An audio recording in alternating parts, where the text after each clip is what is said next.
الحمد للہ رب العالمین والصلاة والسلام علی سید الانبیاء والمرسلین. قال اللہ تعالی وتبارک فی القرآن المجید والفرقان الحمید. بسم اللہ الرحمن الرحیم. وَلَقَدْ نَصَرَكُمُ اللَّهُ بِبَدْرٍ وَأَنْتُمْ أَذِلَّةٌ. صدق اللہ مولانا العظیم وصدق رسولہ النبی الکریم الرؤوف الرحیم.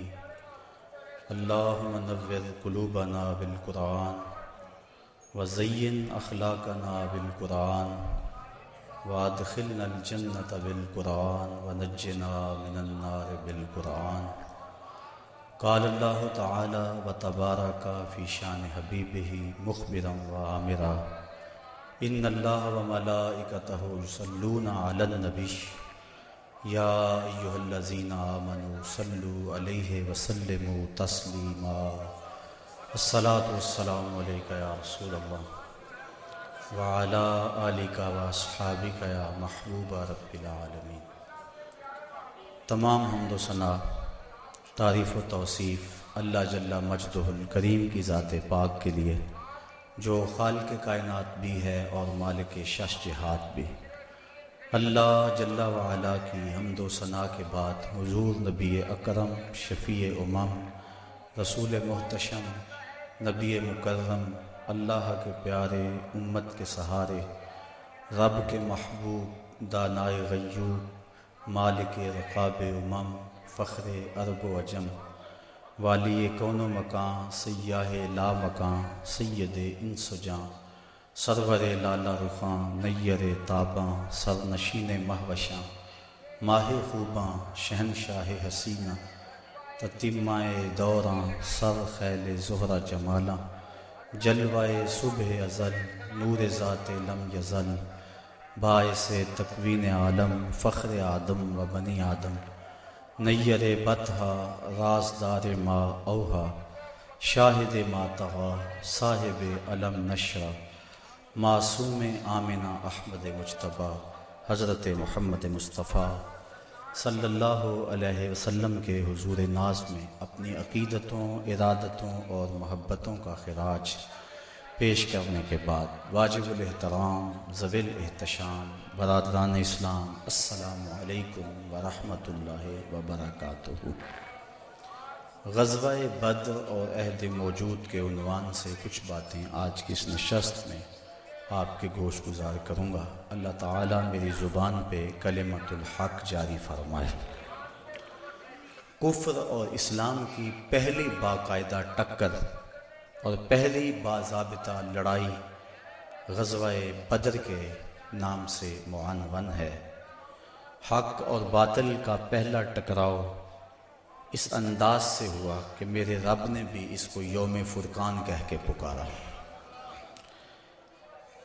جب حضور نے اعلان نبوت کیا، آپ جانتے ہیں کہ پورے قریش اور کفار حضور اور حضور کے غلاموں پہ ٹوٹ پڑے. طرح طرح کی اذیتیں، پریشانیاں، دکھ، مصیبتیں، مقاومتیں، مخالفتیں، نکتہ چینیاں، ناموافق حالات کے جکڑ، کیا کچھ نہیں تھا جو حضور نے سہا نہ ہو. راہوں میں کانٹے بھی بچھائے گئے، گڑھے بھی کھودے گئے، کوڑے بھی پھینکے گئے اور طرح طرح کی اذیتیں دی گئیں، آوازیں کسے گئے. حضور کے غلاموں کو مشق ستم بھی بنایا گیا. تپتے ہوئے سنگ ریزوں پہ حضرت بلال حبشی کو کھینچا گیا، تپتے ہوئے کوئلوں پہ ان کو لٹایا گیا. حضرت سمیہ کو مکہ المکرمہ کے ایک چوک میں ابو جہل نے قتل کیا. یہ اسلام کی پہلی شہیدہ ہیں جن کے خون سے مکے کی سرزمین لالا زار بنی. حضرت عمار ابن یاسر کی والدہ حضرت سمیہ رضی اللہ تعالی عنہا، ان کے خون سے مکہ لالا زار ہوا. حضرت یاسر کو شہید کیا گیا. کون کون سے دکھ تھے اور دکھوں کی کون کون سی قسم تھی جو آزمائی نہ گئی ہو. پھر حضور طائف گئے تو جو مصیبتیں، جو دکھ وہاں پہنچے وہ ایک الگ دردناک کہانی ہے. حضرت ام المومنین سیدہ عائشہ صدیقہ رضی اللہ تعالی عنہا فرماتی میں نے ایک دن حضور سے پوچھا، حضور احد کے دن سے سخت بھی زندگی میں کوئی دن آیا تھا؟ صحابہ کی نظر میں احد کے دن سے سخت دن کوئی نہیں گزرا ہے۔ جب حضور کے سکے چچا شہید کر دیے گئے اور ان کا مسلح بنایا گیا، اعضائے بدنیاں کاٹ لیے گئے اور ان کا ہار پرویا گیا، حضور کے سر پہ پٹی بندھی ہوئی تھی، آنکھوں میں آنسو تھے اور بار بار پوچھتے تھے ما فعل امی، میرے چچا کی کہانی سناؤ، میرے چچا کی بات سناؤ۔ تو یہ سخت ترین دن تھا۔ تو عرض کی حضور کیا احد کے دن سے سخت دن بھی کبھی زندگی میں آیا؟ فرمایا ہاں عائشہ، جب طائف کے بازاروں میں تیری قوم نے مجھے پتھر مارے تو یہ دن احد کے دن سے بھی سخت تھا۔ ان کے 3 سرداروں کے پاس حضور پیغام حق لے کر گئے، ان کی ہمدردی کا جذبہ لے کر حضور تشریف لے گئے، لیکن انہوں نے حضور کی دعوت کو مسترد کر دیا، بلکہ اوباشوں کے ہاتھوں میں پتھر دیے، اور حضور جب واپس ہونے لگے تو ان کو 2 رویا کتاروں میں کھڑا کر دیا۔ وہ حضور کے پاؤں پہ پتھر مارتے تھے، حضور پاؤں اٹھاتے تو وہ دوسرے پاؤں پہ پتھر مارتے۔ شدت درد اور احساس کرب سے جب حضور بیٹھ جاتے تو ان کے 2 گنڈے آگے بڑھتے، حضور کو کندھوں سے پکڑ کر اٹھاتے اور پھر پتھر مارتے۔ فرمایا عائشہ، یہ دن احد کے دن سے بھی سخت تھا جب طائف کے بازاروں میں تیری قوم نے مجھے پتھر مارے تھے۔ شاب ابی طالب میں جو 3 سال کاٹے، بھلا اس کو تاریخ کیسے بھول سکتی ہے؟ درختوں کے پتے کھا کھا کے گزر اوقات ہو رہی ہے، عورتوں کی چھاتیوں سے دودھ خشک ہو گئے۔ 3 سال سماجی بائیکاٹ کفار نے کر دیا اور غلہ تک نہ پہنچنے دیا، وہاں پانی نہ پہنچنے دیا جاتا، اور وہ 3 سال دکھوں کی، اذیتوں کی ایک داستان ہے جو رقم ہوئی، لیکن پائے استقلال میں لرزش نہیں آنے پائی۔ جن کے مقاصد جلیل ہوں، راستے کی سختیاں ان کے قدموں کو روک نہیں سکتی ہیں۔ تکلیفیں، اذیتیں، مقاومتیں، دکھ، رکاوٹیں ان کے راہوں کو ختم نہیں کر سکتی، اور ان کے اٹھنے والے قدم آگے ہی بڑھتے رہتے ہیں۔ وہ تو پیچھے مڑ کے دیکھنا بھی توہین جستجو سمجھتے ہیں۔ تو راہ نہ ورد شوق ہے، منزل نہ کر قبول، لیلا بھی ہم نشیں ہو تو محمل نہ کر قبول۔ وہ تو آگے بڑھنا ہی زندگی کا حسن اور زندگی کا زیور سمجھتے ہیں۔ میرے اور آپ کے آقا و مولا صلی اللہ علیہ وآلہ وسلم نے سارے دکھ سہے، سارے غم جھولی میں ڈالے، ساری تکلیفیں سہی، زبان سے بد دعا بھی نہیں دی۔ طائف کے بازاروں میں جب یہ اذیت ناک مراحل سے گزرے، اس وقت جو 7 صحابہ تھے انہوں نے عرض کی حضور ان کے لیے بد دعا بول دیں۔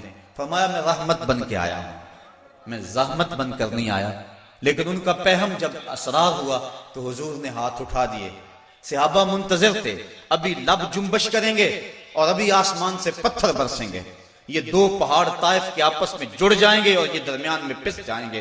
لیکن جب لب واہ ہوئے، کلمات کیا ترتیب پائے، اللہم اہد قومی فإنہم لا یعقلون، اے اللہ میری قوم کو ہدایت دے دے، یہ مجھے جانتی نہیں ہے، اگر جانتی ہوتی تو مجھے یوں پتھر نہ مارتی، میری راہوں میں پھول بچھاتی۔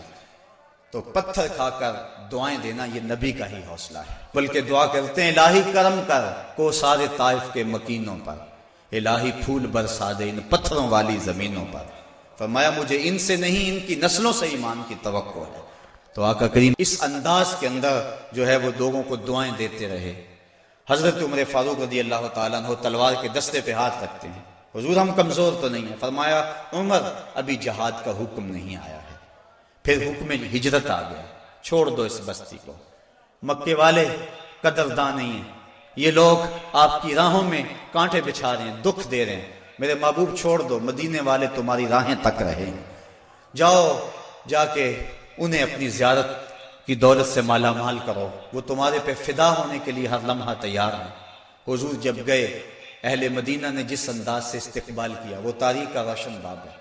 طلع البدر علینا کی صدائیں جس طرح گونجی، کہیں معصوم ننھی بچیاں تھی دف بجاتی تھی، رسول پاک کی جانب اشارے کر کے گاتی تھی اور کہتی کیا تھی، ہم ہیں بچیاں نجار کے عالی گھرانے کی، خوشی ہے آمنہ کے لال کے تشریف لانے کی۔ عجیب ماحول تھا، مدینہ چمک رہا تھا، ہر گھر میں خوشی تھی۔ ابو ایوب انصاری کا آنگن مہک رہا تھا، وہ خوشی سے گیت گا رہے تھے، امروز شاہ شاہاں مہمان شدست مارا، جبریل با ملائک درباں شدست مارا۔ لوگوں آج شاہوں کا شاہ ہمارے گھر کا مہمان بنا ہوا ہے، جبریل بھی فرشتوں کو لے کر آج ہمارے گھر کا پہرا دے رہا ہے۔ کیسا ماحول تھا! آقا کریم نے یہاں آ کے ریاست مدینہ کی طرح ڈالی اور یہاں ایک نظم قائم کیا، یہودیوں سے معاہدے کیے۔ کفار مکہ کو یہ سب کچھ ایک آنکھ نہ بھایا۔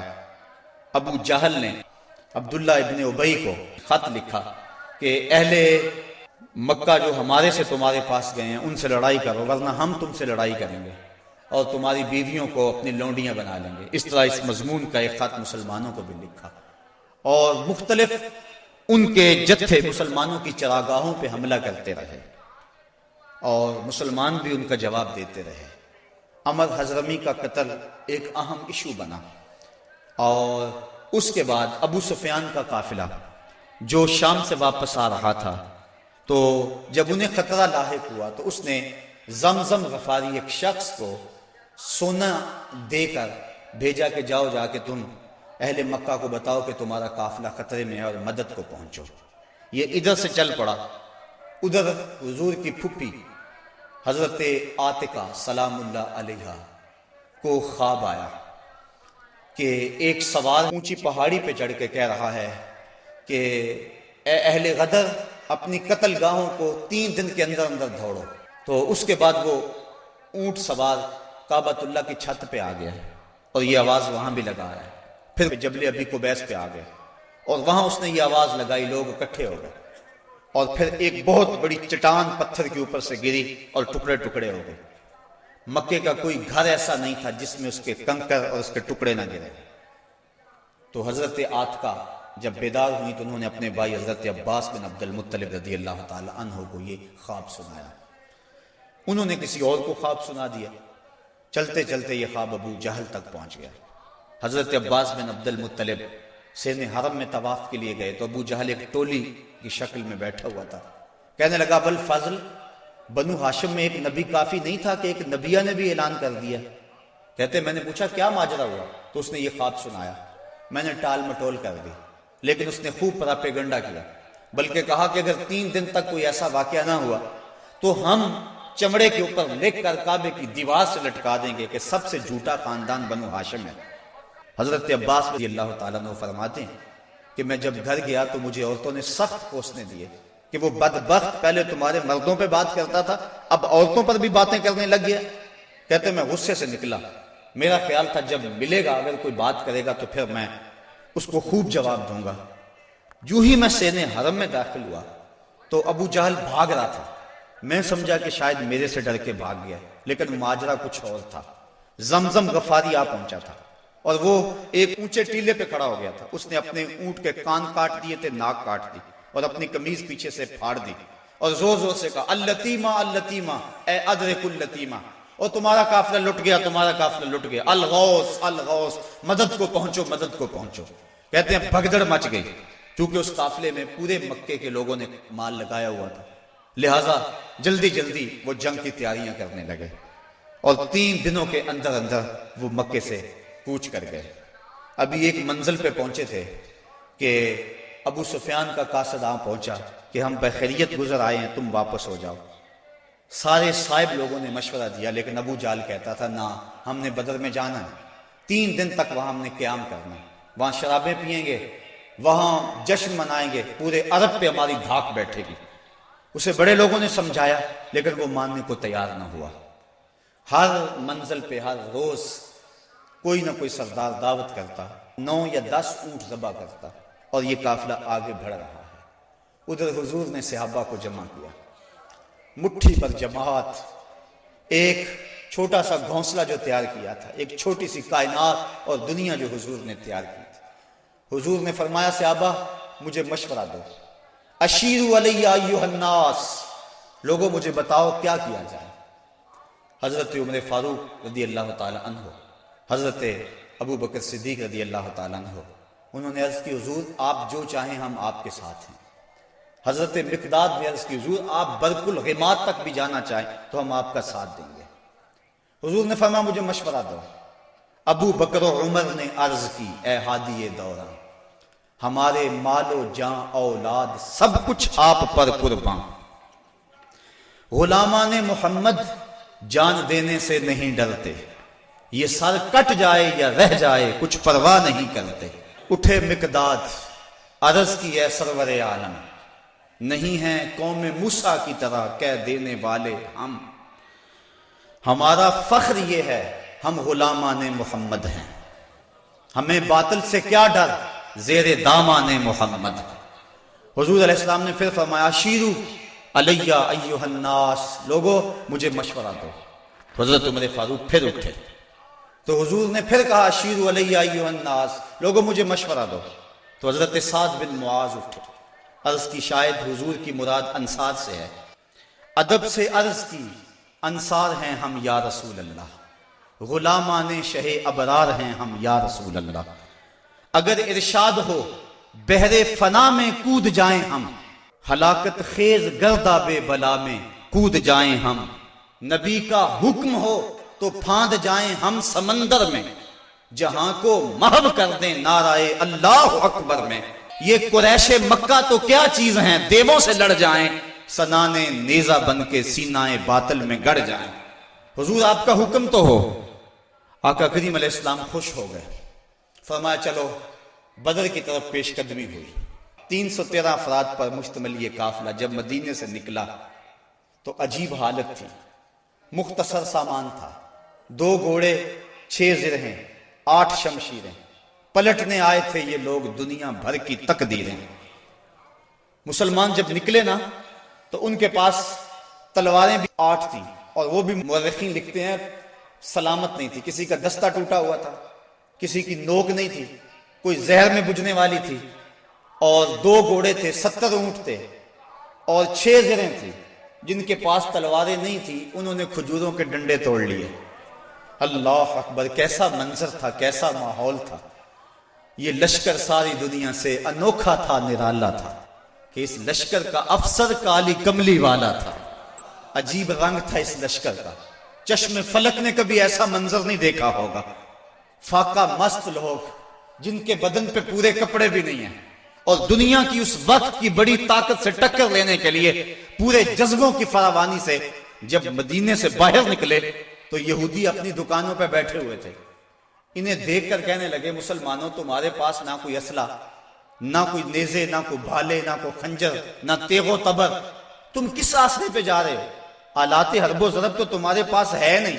تو مسلمانوں نے حضور کی طرف اشارہ کر کے کہا نہ تیغ و تیر پر تکیہ، نہ خنجر پر، نہ بھالے پر، بھروسہ ہے تو اس سادی سی کالی کملی والے پر۔ ہمارا تو آسرا حضور کی ذات ہے، ہم تو حضور کے سہارے جا رہے ہیں، بنا کر اپنے سینوں کی سپر آیات قرآن کو، بظاہر چند تن کے روکنے نکلے تھے طوفان کو۔ یہ چند لوگ میدان کی طرف بڑھ رہے تھے، حضور علیہ السلام نے 3 اشخاص کے لیے 1 اونٹ مقرر کر دیا کہ باری باری سوار ہوں گے، اور اپنے لیے حضور نے 1 اونٹ تنہا مقرر نہیں کیا بلکہ اپنے ساتھ بھی 2 سوار مقرر کیے، حضرت ابو لبابہ اور حضرت علی المرتضیٰ رضی اللہ تعالی عنہما، اور خود حضرت علی المرتضیٰ اور حضرت ابو لبابہ نے عرض کی حضور ہم اپنی باریاں چھوڑتے ہیں، آپ سوار ہیں۔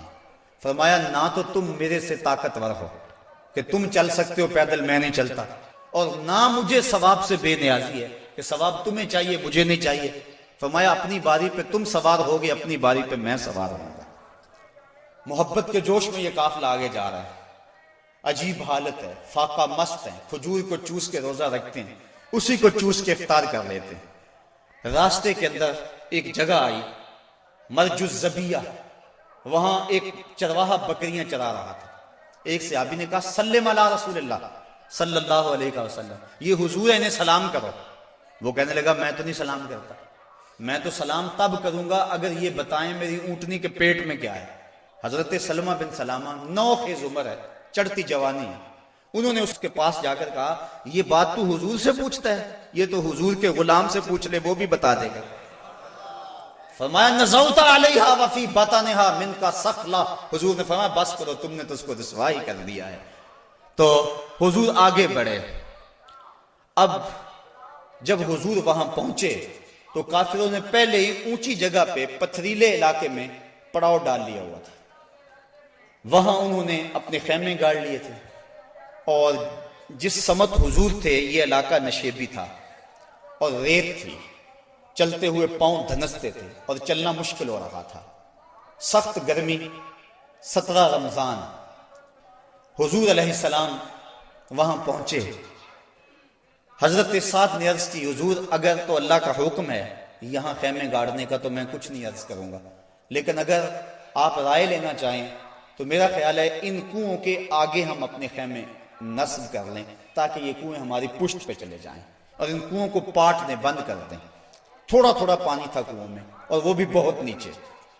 اب جب حضور وہاں پہنچے، یہاں مورخ اسلام حفیظ جلندری نے وادی بدر کی فریاد کو بیان کیا ہے۔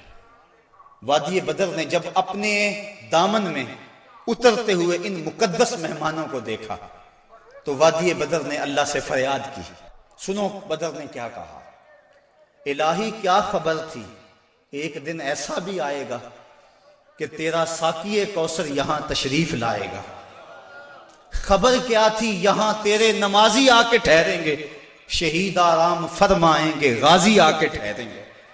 مالک مجھے پتا ہوتا طوفان نوح میرے اوپر سے گزرا تھا، میں کوئی پانی جمع کر رکھتی، آج ان غازیوں کو، ان مجاہدوں کو میں پانی پیش کرتی، میں شبنم کے قطرے جمع کرتی رہتی، اور آج تیرے رسول کے غلاموں کو وہ پانی پیش کر دیتی۔ مجھے کیا پتا کہ میرے بھی مقدر جاگیں گے، تیرا ساقی کوثر یہاں جلوہ گر ہوگا، تیرے محبوب کے پیارے قدم اس خاک پہ آئے، الہی حکم دے سورج کو اب آتش نہ برسائے۔ میرے مالک سورج کو کہہ دے اب یہ تو نہ آگ برسائے، تیرے محبوب کے قدم اس دھرتی پہ آگے ہیں، اور میرے دامن سے جب تیرے محبوب کے غلاموں کو ہوائے گرم آئے گی تو مجھ کو رحمت للعالمین سے شرم آئے گی۔ یا اللہ میری فریاد پوری کر لے۔ اس وادی نے فریاد کی اور دعا کرتے ہوئے وادی نے کہا برائے چند ساعت ابر باران بھیج دے یا رب، برائے چند ساعت ابر باران بھیج دے یا رب، بہاراں بھیج دے یا رب، بہاراں بھیج دے یا رب۔ وادی نے یہ دعا کی، دعا صحرا نے مانگی دامن امید پھیلا کر، یکا یک ابر باران آسماں پر چھا گیا آخر، مدینے کی بلندی سے جو رحمت کی گھٹا اٹھی تو استقبال کو فردوس کی ٹھنڈی ہوا اٹھی۔ عجیب منظر بن گیا، اچانک بارش برسنا شروع ہو گئی اور یہ نشیبی علاقے کے اندر جو ریت تھی وہ جم گئی اور حوض پانی سے بھر گیا، اوپر کیچڑ ہو گیا، وہ چلتے ہیں تو ان کے پاؤں پھسلتے ہیں اور یہاں پاؤں جمنے لگے۔ یہ اللہ کی پہلی مدد تھی جو بدر میں مسلمانوں کو پہنچی۔ رات ہوئی، کفار نے عیش و نشاط کی بزم سجائی، لونڈیاں ساتھ آئی تھیں اور گانے والی عورتیں ساتھ تھی جو گا گا کے ان کو دادے عیش دیتی تھی، شرابوں کے جام لنڈائے جانے لگے۔ ادھر فاقہ مستوں کی یہ مٹھی بھر جماعت، حضور کے لیے مسجد عریش بنائی گئی، ایک چھپر تیار کیا گیا۔ حضرت ابوبکر صدیق رضی اللہ تعالیٰ عنہ حضور کے پیرے کے لیے کھڑے ہو گئے۔ فرماتے ہیں ساری رات حضور نے سجدوں میں، قیام میں اور رکوع میں گزار دی۔ ساری رات اللہ کی بارگاہ میں روتے رہے اور اللہ کی بارگاہ میں عرض کرتے رہے، اللہم ھذا قریش اقبلت بخیلائھا وفخرھا تحادک وتکذب رسولک اللہم فنصرک الذی وعدتنی۔ اے اللہ یہ قریش بڑے فخر سے آئے ہیں، تجھے بھی جھٹلاتے ہیں، تیرے رسول کی بھی تکذیب کرتے ہیں، میرے مالک جو میرے سے وعدہ کیا ہے وہ وعدہ پورا کر دے۔ حضرت ابوبکر صدیق رضی اللہ تعالیٰ عنہ فرماتے ہیں حضور کی چادر انور سر سے سرک کے کندھوں پہ آ جاتی اور کندھوں سے سرک کے حضور کی کمر پہ آ جاتی، اور میں حضور کی چادر دوبارہ سر پہ دیتا اور عرض کرتا بس کرو یا رسول اللہ، بس کرو، اللہ کی مدد آ جائے گی، بس کرو۔ لیکن حضور بار بار کہتے یا حیو یا قیوم، یا حیو یا قیوم۔ ساری رات حضور نے دعاؤں میں گزار دی۔ جب سحری کا وقت ہوا، نماز ہوئی، حضور نے لوگوں کو کہا لوگوں صفیں سیدھی کر لو۔ حضور نے ہاتھ میں چھڑی یا کوئی تیر پکڑا ہوا ہے اور لوگوں کو کہا کہ صفیں سیدھی کرو۔ حضرت سواد رضی اللہ تعالیٰ عنہ ایک صحابی تھے، وہ سب سے تھوڑا سا آگے بڑھ گئے، حضور نے وہ چھڑی سے ان کے پیٹ میں ٹھوکر دی کہ استوی یا سواد، سواد سیدھے ہو جاؤ۔ تو حضرت سواد سیدھے ہو گئے، ساتھ ہی عرض کرنے لگے حضور مجھے اس کی بڑی تکلیف ہوئی ہے، درد ہوا ہے، میں آپ سے بدلہ چاہتا ہوں، قصاص مانگتا ہوں۔ سارے صحابہ ان کے کان کھڑے ہو گئے، اس حالت میں یہ کیا کہہ رہا ہے؟ حضور نے فرمایا اچھا بدلہ لے لے۔ عرض کی حضور جب آپ نے مجھے چھڑی ماری تھی تو میرا پیٹ برہنہ تھا، حضور نے زرہ کے بند کھول دیے اور پیٹ ننگا کر دیا۔ حضرت سواد نے جب حضور کے چمکتے ہوئے بطن کو دیکھا فَقَبَّلَ بَطَنَهُ، تو چمٹ گئے اور حضور کے پیٹ کو چومنے لگے۔ حضور نے فرمایا سواد تجھے اس چیز پہ کس نے ابھارا؟ عرض کی حضور منظر آپ کے سامنے ہے، میں اس لیے یہ کام کیا ہے کہ آخری وقت میرا بطن آپ کے بطن سے چھو جائے۔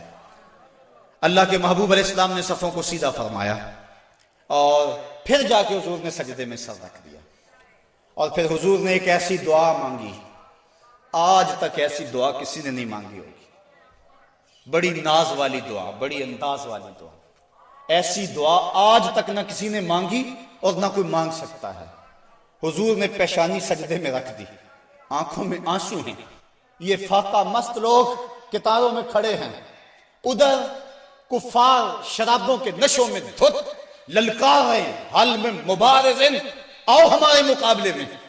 حضور علیہ السلام صحابہ کو صفوں میں کھڑا کر کے آپ پیشانی کو مسجد عریش کی ریت پہ رکھ دیا اور آنکھوں میں آنسو ہیں، اور حضور نے جو دعا کی لفظ سنی، کہا یا رب ان تہلک ہذہ العصابہ لن تعبد فی الارض ابدا، میرے مالک میں نہیں کہتا ان کو بچا لے، لیکن دیکھ اس دھرتی پہ تیرا نام لینے والے یہی 313 ہیں، میرے مالک اگر یہ نہ رہے تو قیامت تک تجھے بھی رب کوئی نہیں کہے گا، بس یہی 313 ہیں، یہی تیرے نام لیوا ہیں، اگر اغیار نے ان کو جہاں سے محو کر ڈالا قیامت تک نہیں پھر کوئی تجھ کو پوجنے والا، الہی عہد لیلۃ المعراج پورا کر، محمد سے جو وعدہ ہو چکا ہے آج پورا کر۔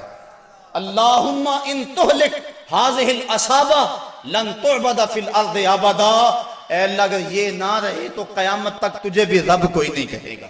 یہ لفظ حضور کی زبان پہ تھے، اور چادر سرک کے کندھوں پہ آ گئی، کندھوں سے سرک کے کمر پہ آ گئی۔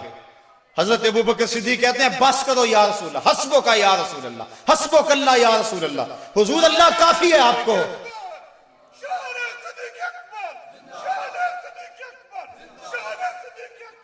تو کہا حضور بس کرو بس کرو، اللہ کی مدد آ گئی، لیکن حضور کی آنکھوں میں مسلسل آنسو ہیں، اور کہتے ہیں مالک یہی مٹھی بھر میری زندگی کی کمائی ہے، یہی 313 ہے تیرے نام لیوا روئے زمین پہ، اگر یہ نہ رہے تو قیامت تک تجھے بھی کوئی رب نہیں کہے گا۔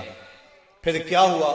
اچانک حضور نے سر اٹھایا، حضرت ابوبکر صدیق فرماتے ہیں میں دیکھ رہا تھا، حضور نے فرمایا ابشر یا ابا بکر اتاک نصر اللہ ھذا جبریل آخذ بعنان فرسہ، ابو بکر بشارت ہو، مبارک ہو، وہ دیکھو اللہ کی مدد آ گئی ہے، وہ دیکھو جبریل گھوڑے پہ سوار ہیں اور گھوڑے کی لگام کو تھامے ہوئے ہیں، اور گھوڑے کے پاؤں کے اوپر گرد جمی ہوئی ہے، وہ دیکھو اللہ کی مدد آ گئی۔ اللہ اکبر۔ حضور علیہ السلام یا حیو یا قیوم کا وظیفہ پڑھ رہے ہیں، ادھر کافروں نے کہا حل میں مبارزن، حضور نے 3 انصاری جوان بھیجے، حضرت حارث، حضرت معاذ اور حضرت معوذ۔ قریش نے پوچھا کون؟ کہا ہم رہت من الانصار، انصار میں سے ہم کچھ لوگ ہیں، کہا جاؤ چلے جاؤ، ہمارا تمہارے سے کوئی مقابلہ نہیں، ہمارے جوڑ کے لوگ بھیجو، ہم اپنے جوڑ کے لوگوں سے لڑا کرتے ہیں۔ انہوں نے آ کر حضور سے عرض کی حضور یہ بڑے متکبر ہیں، کہتے ہیں تم ہمارے جوڑ کے نہیں ہو۔ حضور علیہ السلام نے فرمایا قم یا عبیدہ، قم یا حمزہ، قم یا علی، عبیدہ تم اٹھو، حمزہ تم اٹھو، علی تم اٹھو۔ کہا جاؤ تم جوڑ کے ہو، بلکہ ان کو توڑ کے آؤ۔ حضرت علی، حضرت حمزہ اور حضرت عبیدہ تینوں گئے۔ انہوں نے پوچھا کون؟ چونکہ انہوں نے زرہیں پہنی ہوئی تھی، اپنے نام بتائے۔ انہوں نے کہا اکفاؤن کرامن، ہاں اب ہمارے جوڑ کے آ گئے۔ پھر حضرت علی المرتضیٰ جھپٹے اور ایک بار میں اپنے دشمن کا کام تمام کر دیا۔ شیبہ، عتبہ اور ولید یہ تینوں مقابلے میں آئے تھے۔ حضرت حمزہ نے بھی چند لمحوں کے اندر جو ہے ان کا کام تمام کر دیا۔ حضرت عبیدہ بوڑھے تھے، ان کی پنڈلی کٹ گئی اور پنڈلی سے جو ہے وہ گودا باہر آ رہا تھا۔ اور حضرت حمزہ اور حضرت علی آگے بڑھے اور ان کی مدد کی اور ان کے دشمن اور مقابل کو قتل کیا۔ حضرت عبیدہ کی آنکھیں کچھ ڈھونڈ رہی ہیں، پھر اچانک حضور نظر آئے تو وہاں گھسیٹ کے آپ کو حضور کی طرف کرنے لگے۔ آقا کریم نے دیکھا تو جلدی جلدی آئے۔ حضرت عبیدہ نے اپنا سر حضور کے قدموں پہ رکھ دیا اور کیا کہا حضور کیا میں شہید نہیں ہوں؟ تو حضور نے فرمایا اشہد انک شہید، میں گواہی دیتا ہوں تم پکے شہید ہو۔ پھر حضور کے قدموں پہ سر رکھا ہوا تھا کہ حضرت عبیدہ کی روح پرواز کر گئی۔ گر وقت اجل سر تیری چوکھٹ پہ دھرا ہو، جتنی ہو قضا ایک ہی سجدے میں ادا ہو، مزہ سردار مرندہ انج آؤندہ، میت یار دے بوئے تے پئی ہو دے۔ حضرت حارثہ رضی اللہ تعالیٰ عنہ ایک صحابی ہیں، ان کو تیر لگا، وہ شہید ہو گئے۔ ذرا منظر دیکھیے بدر کا۔ ان کی ماں کو پتا چلا میرا بیٹا شہید ہو گیا، وہ حضور کی خدمت میں حاضر ہو گئے اور عرض کرنے لگی حضور مجھے بتائیں کہ میرا بیٹا جنت میں گیا یا نہیں گیا، اگر وہ جنتی ہے تو پھر میں صبر کروں گی، نہیں تو میں بین کروں گی، واہ ویلا کروں گی۔ حضور علیہ السلام نے جو جواب دیا سنیے کیا خوبصورت جواب تھا۔ حضور نے فرمایا آوا حبلت یا امہ حارثہ، حارثہ کی امی تجھے کیا ہو گیا ہے؟ جنت ایک نہیں ہے، جنت اللہ نے کئی بنائی ہیں، اور انا ابنا کا اصحاب الفردوس الاعلی، اور تیرا بیٹا حارثہ جنت کے سب سے اونچے درجے فردوس میں ہے۔ تو جب اس نے یہ بات سنی نا تو وہ خوشی سے جھومنے لگی، اس نے کہا بخ بخ لکا یا حارثہ، حارثہ واہ واہ مبارک ہو تجھے، تو جنت کا راہی بن گیا ہے۔ اللہ اکبر۔ اب حضور علیہ السلام اسی چھپر میں بیٹھے ہیں۔ حضرت علی المرتضیٰ فرماتے ہیں میں جنگ کرتا اور کئی کافروں کو جہنم رسید کرتا، پھر مجھے شوق ہوتا میں حضور کے پاس جاتا اور میں دیکھتا حضور سجدے میں سر رکھا ہوا ہے اور کہتے ہیں یا حیو یا قیوم، یا حیو یا قیوم، یہ لفظ ہے حضور کی زبان پہ۔ میں 3 مرتبہ گیا اور تینوں مرتبہ جو ہے وہ حضور کی زبان پہ یہی لفظ تھے اور سر سجدے میں تھا۔ اس کے بعد پھر گمسان کا رن پڑا اور کافروں نے یک بارگی حملہ کر دیا۔ حضرت علی المرتضیٰ سے روایت ہے، فرماتے ہیں جب سب نے یک بارگی حملہ کیا نا تو ہم نے کیا دیکھا کہ حضور بھی اٹھ کے آ گئے۔ اللہ اکبر۔ فلک سہما ہوا تھا کافروں کی چیرہ دستی سے، زمین شک ہو رہی تھی غلبہ باطل پرستی سے، مگر جب کملی والا آ گیا اٹھ کر مسلح سے، خدائی ہو گئی محفوظ کافروں کے حلے سے، صدائے نعرہ تکبیر سے تھرا اٹھی وادی، کہ امت کے ضعیفوں کی مدد کو آ گیا ہادی، نہتوں کو سہارا مل گیا دستے پیمبر سے، زمانہ گونج اٹھا نعرہ اللہ اکبر سے، فضا میں ہر سمت لہرا گیا اسلام کا جھنڈا، برائے اہل عالم امن کے پیغام کا جھنڈا۔ حضور مسلح سے اٹھ کر میدان میں آ گئے۔ فرماتے ہیں کہ میں نے دیکھا کہ کافروں پر سب سے بڑھ کر جو آگے حملہ کرتا تھا وہ اللہ کے رسول صلی اللہ علیہ وسلم۔ حضور بڑھ بڑھ کے حملہ کرتے تھے اور فرمایا قوموا الی الجنہ عرضها السماوات والارض، نکلو اس جنت کی طرف جس کی چوڑائی زمین و آسمان کے برابر ہے۔ حضور یہ پڑھتے جا رہے تھے قوموا الی الجنہ، بڑھو بڑھو جنت کی طرف۔ ایک صحابی تھے اللہ اکبر، وہ کہنے لگے بخن بخن یا رسول اللہ عرضها السماوات والارض، واہ واہ حضور کیا جنت کی چڑھائی زمین و آسمان کے برابر ہے؟ حضور فرمایا ہاں عرضها السماوات والارض۔ تو وہ کھجوریں کھا رہے تھے، انہوں نے کھجوریں پھینک دی، کہا پھر میرے اور جنت کے راستے میں یہ کھجوریں رکاوٹ بنی ہوئی ہیں، اور میدان میں کود گئے اور داد شجاعت دیتے ہوئے جام شہادت نوش کر لیا۔ پھر ابو جہل نے سوچا کہ یہ تو پانسا پلٹ گیا، تو اس نے کہا آواز دو لنا عزا ولا عزا لکم، ہمارے پاس عزا ہے تمہارے پاس عزا کوئی نہیں۔ تو حضور نے فرمایا تم بھی اونچی جگہ پہ چڑھ جاؤ، اپنے غلاموں کو فرمایا، اور جب وہ کہتے ہیں لنا عزا ولا عزا لکم، اور تم جواب کے اندر کہو اللہ مولانا ولا مولا لکم، اللہ ہمارا مولا ہے تمہارا مولا ہی کوئی نہیں ہے۔ فرمایا یہ آواز دو، اب یہ آواز دی جا رہی، کیسا منظر ہے بدر کا، اللہ اکبر، حق اور باطل ٹکرا رہے ہیں۔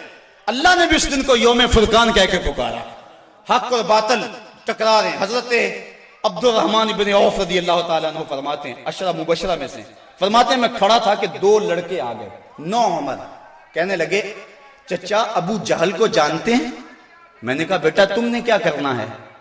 کہنے لگے ہم نے قسم کھائی ہے یا مر جائیں گے یا ماریں گے، کیونکہ سنا ہے وہ حضور کو گالیاں دیتا ہے۔ میں نے کہا اس کے گرد تو بہت بڑا دستہ ہے ایک فوج کا۔ وہ کہنے لگے یہ دستہ اسرائیل کا راستہ نہیں روک سکتا۔ کہتے میں نے اشارہ کیا وہ ابو جہل ہے۔ کہتے ابھی میری انگلی اٹھی تھی، میں نے دیکھا شہبازوں کی طرح جھپٹ کے وہ ابو جہل کے اوپر ٹوٹ پڑے۔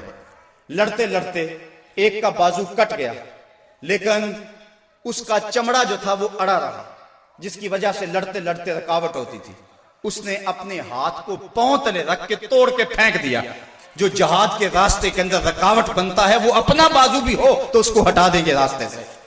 ابو جہل کی ٹانگیں کاٹی اور پھر دوڑے دوڑے حضور کے پاس آئے۔ ننھی ننھی تلواریں، چھوٹے چھوٹے بچے، معاذ اور محوذ افرا کے بیٹے، یہ دونوں حضور کے پاس آئے اور کہنے لگے حضور، ایک نے کہا حضور ہم نے ابو جہل کو قتل کیا ہے، دوسرا کہنے لگا نہیں نہیں حضور میں نے قتل کیا۔ یہ آپس کے اندر میٹھی لڑائی لڑنے لگے۔ حضور فرمانے لگے تم نے تلواروں کو دھویا تو نہیں ابھی؟ کہا نہیں حضور۔ فرمایا لاؤ اپنی تلواریں۔ تو جب تلواریں لائی گئی تو دونوں کو خون لگا ہوا تھا۔ حضور نے فرمایا کلاکما قتلہ، تم دونوں نے مل کر اسے قتل کیا۔ تو یہ غزوہ جاری تھا اور کافر کٹ کٹ کے گر رہے تھے اور اللہ تعالیٰ نے اسلام کو فتح دی۔ 70 کافر مارے گئے، 70 کافر موقع پہ قتل ہو گئے، 70 افراد کو گرفتار کر لیا گیا، باقی دم دبا کے بھاگ گئے۔ اور سخت سراسیمگی کا عالم، نعرے تکبیر کے لگ رہے ہیں، صحابہ حضور کو دیکھتے ہیں اور میدان جنگ کے اندر کود پڑتے ہیں۔ آواز آتی ہے اقدم ہیزوم، ہیزوم آگے بڑھو۔ صحابہ نے عرض کی حضور یہ ہیزوم کون ہے؟ اور آواز دینے والا بھی نظر نہیں آتا۔ فرمایا یہ جبریل کی آواز ہے، اور ہیزوم جبریل کے گھوڑے کا نام ہے۔ وہ اپنے گھوڑے کو کہتا ہے تو بھی آگے ہو جا۔ شانہ بشانہ مسلمانوں کے جبریل بھی لڑ رہا تھا، وہ بھی جہاد میں تھا۔ اللہ اکبر۔ اللہ نے اسلام کی فتح کی، اسلام کو کامیابی دی۔ اللہ کے محبوب علیہ السلام نے اللہ کا شکر ادا کیا اور لڑتے لڑتے کئی مناظر آئے۔ حضرت عکاشہ کی تلوار ٹوٹ گئی تو وہ حضور کی خدمت میں حاضر ہوئے، حضور تلوار ٹوٹ گئی ہے۔ تو حضور کے ہاتھ میں ایک ڈنڈا تھا، وہی اس کو دے دیا۔ فرمایا قاتل بہذا یا عکاشہ، عکاشہ اس کے ساتھ لڑو۔ کہتے ہیں جب یوں لہرایا تو وہ لوہے کی تلوار بن گئی اور ساری زندگی حضرت عکاشہ کے ساتھ وہ تلوار رہی۔ حضرت قتادہ کہتے ہیں کہ میرے یہاں تیر لگا آنکھ کے قریب اور آنکھ کا ڈیلا باہر آ گیا۔ میں حضور کی خدمت میں حاضر ہوا، حضور نے اپنا لعاب لگایا اور جہاں وہ ڈیلا تھا وہیں رکھ دیا۔ وَقَانَ لَا يَدْرِي أَيُّ عَيْنَيْهِ أُصِيبَتْ، حضرت قتادہ کو پتہ نہیں چلتا تھا کہ آنکھ خراب کون سی ہوئی تھی، یعنی دونوں کی روشنی ایک جیسی تھی اور کوئی نشان بھی باقی نہیں رہا تھا۔ یہ حضور کے لعاب کی برکتیں تھیں۔ اللہ نے اسلام کو فتح دے دی۔ حضور علیہ السلام 3 دن وہاں قیام فرمایا۔ قیام فرمانے کے بعد حضور وہاں چلے۔ راستے میں ایک جگہ پہ حضور نے پڑاؤ کیا تو جبریل آ گئے اور جبریل نے کہا ردیتا یا رسول اللہ، حضور آپ راضی ہوئے ہیں کہ نہیں ہوئے ہیں؟ حضور نے فرمایا میں راضی ہو گیا ہوں۔ کہا مجھے اللہ نے کہا ہے کہ میرے محبوب سے پوچھ کر آنا ہے، اگر اجازت دے تو آنا ہے، تو میں اجازت چاہتا ہوں۔ حضور فرمایا چلے جاؤ۔ حضور نے حضرت عبداللہ بن رواحہ اور حضرت زید بن حارثہ رضی اللہ تعالی عنہما کو کہا تم ذرا آگے چلے جاؤ اور اہل مدینہ کو خبر دو کہ اللہ نے اسلام کی فتح عطا فرمائی۔ یہ آگے آگے چلے گئے، حضرت عبداللہ ابن رواحہ اور حضرت زید بن حارثہ، اور جا کے لوگوں کو کہا لوگوں مجدہ باد، مبارک ہو، ابو جہل قتل ہو گیا، امیہ قتل ہو گیا، ولید قتل ہو گیا، عتبہ قتل ہو گیا، شیبہ قتل ہو گیا، ابو البختری قتل کر دیا گیا، ان کے بڑے بڑے سردار قتل کر دیے گئے۔ اللہ نے اسلام کو فتح دے دی۔ 70 ان کے قتل ہوئے اور 14 مسلمانوں کے شہید ہوئے، 13 موقع پہ اور 1 راستے میں۔ اب منافق تو کہہ رہے تھے اتنی بڑی قوم سے ٹکرانا یہ ان کے بس کی بات ہی نہیں ہے، ان کے پاس تو کھجوروں کے ڈنڈے تھے، تلواریں بھی کن تھی، یہ کیسے لڑے ہوں گے؟ وہ کہنے لگے غلط کہتے ہو، غلط کہتے ہو، تمہاری عقل کو کچھ ہو گیا ہوا ہے۔ بلکہ ایک منافق نے کہا کہ زید بن حارثہ جس اونٹ پہ سوار ہیں وہ تو حضور کا ہے، اس کا مطلب ہے کہ حضور نہیں ہے، یہ ان کے اونٹ پہ بیٹھا ہوا ہے۔ حضرت اسامہ بن زید کہتے ہیں کافروں نے اتنا پراپیگنڈا کیا منافقوں نے کہ مجھے بھی شک ہو گیا۔ میں نے اپنے باپ سے پوچھا کہ ابا جی واقعی مسلمانوں کو پتہ ہوئی ہے؟ تو میرے باپ نے کہا بیٹا کیا کہتے ہو، اللہ نے اسلام کے جھنڈے گاڑ دیے ہیں۔ اللہ اکبر۔ حضرت عاصم بن عدی کہتے ہیں میں نے حضرت عبداللہ ابن رواحہ کو ایک طرف کیا، میں نے کہا احقن ما تقول یا ابن رواحہ، اے رواحہ کے بیٹے جو تم کہتے ہو حق کہتے ہو؟ انہوں نے کہا ای واللہ، اللہ کی قسم ایسا ہی ہوا ہے، ایسا ہی ہوا ہے۔ کافر بھاگ گئے، اللہ نے اسلام کو فتح دے دی۔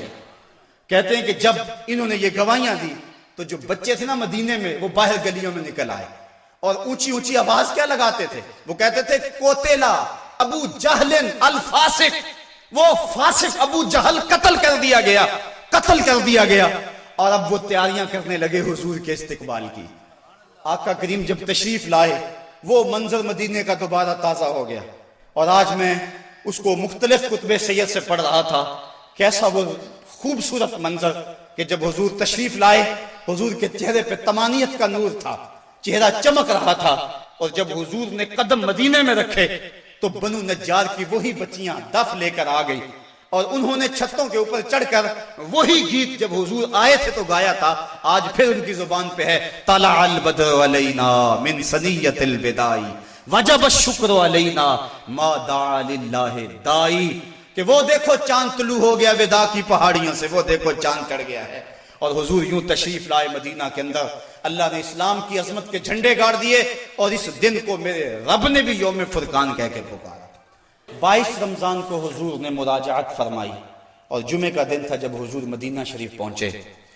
اللہ تعالیٰ نے اسلام کو فتح دے دی، مٹھی بھر جماعت، 313 افراد، اور ان کے بدن کے اوپر چیتھڑے تھے، بلکہ عمیر بن وہب، یہ ابو جہل کا جاسوس تھا، اس نے کہا جا مسلمانوں کی تعداد دیکھ کر آ کتنی ہے۔ عمیر بن وہب جب واپس پلٹا تو اس نے اطلاع دی کہ میں نے خوب وادیاں ٹیلے دیکھے ہیں، کمک بھی پیچھے موجود نہیں، وہ صرف 3 اونٹ کھا سکیں گے، یعنی صرف ان کی اتنی تعداد ہے۔ ابو جہل کہنے لگا پھر تو 300 کے آگے پیچھے، کہا ہاں، کہا ان کے پاس اسلحے بھی بڑے تھوڑے، بدن پہ جو کپڑے ہیں ان کو پیبند لگے ہوئے، پیٹ بھی ان کے کمر سے جڑے ہوئے۔ ابو جہل نے صنادید قریش کو اپنے خیمے میں بلا لیا، کہا سنتے ہو عمیر کی رپورٹ، کل لڑائی کی نوبت نہیں آئے گی، رسیاں اکٹھی کرو اور انہیں جکڑ جکڑ کے اونٹوں کی پشتوں سے باندھنا، اور پھر جا کے حرم کی دیواروں سے باندھنا، لوگوں کو تماشا دکھانا کہ یہ نئے دین کے دعوے دار تھے۔ جب صنادید قریش کو بلا کر یہ رعونت بری بات ابو جہل نے کہی تو عمیر جو مسلمانوں کو دے کر آیا تھا اس نے جو جملہ کہا وہ سنیے۔